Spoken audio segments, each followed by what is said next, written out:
Bom, o presidente Putin pode não reconhecer a expedição do mandado de prisão, mas o mandado de prisão é uma realidade no mundo jurídico, no mundo do direito internacional. Então, não tem validade em território russo, mas tem validade plena nos 125 estados que são estados partes no Estatuto de Roma. 125 estados que ratificaram o Estatuto de Roma. Então, o primeiro efeito de um mandado de prisão, nesse caso, é o de limitar a capacidade, no caso de um chefe de Estado, de se deslocar, de fazer visitas protocolares, diplomáticas a Estados partes. Ele estará se arriscando a ser preso e entregue ao Tribunal Penal Internacional. Mas, doutora, só uma dúvida ainda relacionada a isso, né? Isso funciona, essa decisão, para pressionar a Rússia, quer dizer, acionar não, perdão, assinar um acordo de paz, ou por deixar o país mais isolado, talvez, ou na verdade não? A senhora avalia que isso pode prejudicar mais ainda, acirrar a situação, porque na real o presidente Putin, ele sabe que ele pode ser entregue às autoridades por outros países, né? Bom, na verdade, esse mandado de prisão é um primeiro mandado de prisão e por um fato muito específico, muito localizado, que é o da deportação e transferência forçada de crianças ucranianas para a Rússia, onde, por conta de um decreto do próprio presidente Putin, elas recebem quase que imediatamente a nacionalidade russa e podem, portanto, ser adotadas por famílias russas. Agora, as investigações do gabinete do procurador do tribunal continuam. Há diversos outros crimes que estão sendo investigados, ataques contra a população civil e o uso de armamentos proibidos, uma série de outras condutas criminosas. Então, do ponto de vista jurídico, o mandado de prisão, ele não serve nem para facilitar, nem para dificultar um acordo de paz. Ele foi expedido, ele não será recolhido, o que pode eventualmente, vamos dizer, motivar o presidente Putin e as demais autoridades a se sentarem na mesa de negociações e chegarem a um acordo de paz, é evitar, vamos dizer, a expedição de outros mandados de prisão, que estão por vir, com certeza estarão por vir. Agora, em relação a este crime específico, é por crimes já cometidos e é um mandado de prisão válido nos 125, ao menos nos 125 estados partes do Estatuto. Doutora Silvia, uma pergunta com relação à questão da. Não é nem uma pergunta técnica, mas eu queria até uma análise da senhora, pegar emprestado o cérebro da senhora para a gente ajudar a pensar numa coisa. O presidente Lula tem se colocado, né, tem se oferecido o Brasil como uma espécie de plataforma de discussão para a solução da guerra entre a Ucrânia e a Rússia, né, diferentemente, inclusive, do antecessor dele.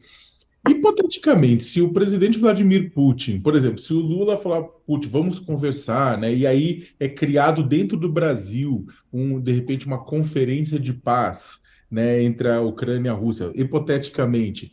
O Putin vem para o Brasil. O Brasil, por ter assinado e ratificado o Estatuto de Roma, ou seja, reconhecida a jurisdição do Tribunal Penal Internacional, não teria obrigação de prender Putin nesse caso?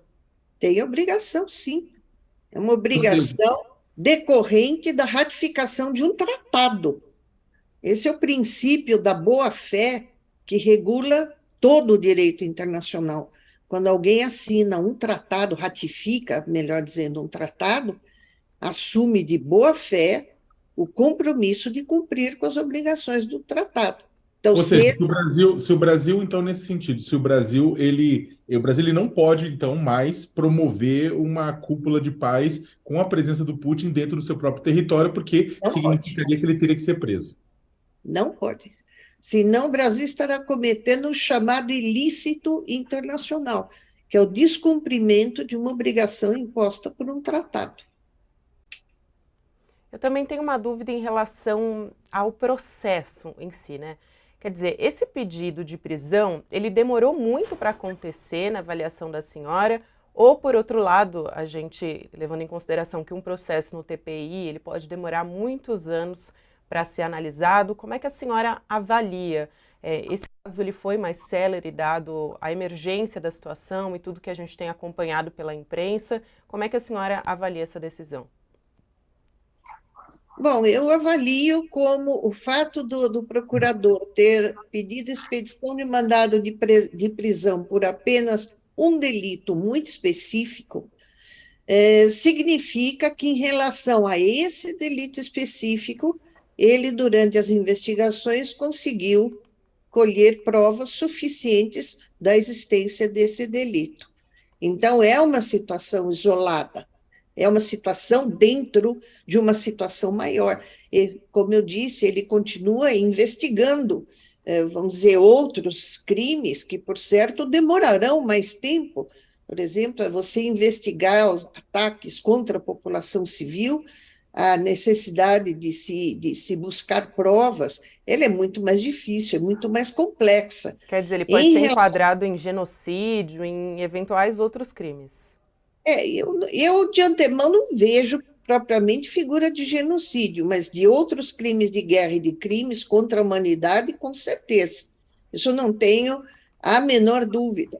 Agora, já em setembro, no seu discurso anual perante o Conselho de Segurança das Nações Unidas, o procurador já havia adiantado que este caso da deportação e transferência forçada de crianças seria prioridade do seu gabinete. Então, ele já havia sinalizado que ele estava, vamos dizer, com uma preocupação especial por esse caso, envolve, segundo as notícias que foram dadas, a deportação de centenas de crianças e que perdem a sua nacionalidade. Isso é um fato muito sério. É um fato muito sério. Então, ele deu prioridade. Agora, uma investigação numa situação de conflito armado, uma investigação mais ampla, demora muito tempo. Então, é capaz que ele venha daqui a algum tempo com outro pedido de mandado de prisão por um outro crime específico que ele já tenha conseguido colher as provas. E, posteriormente, com um outro mandado de prisão, ele pode fracionar a ação penal de acordo com a sua facilidade em reunir as provas necessárias.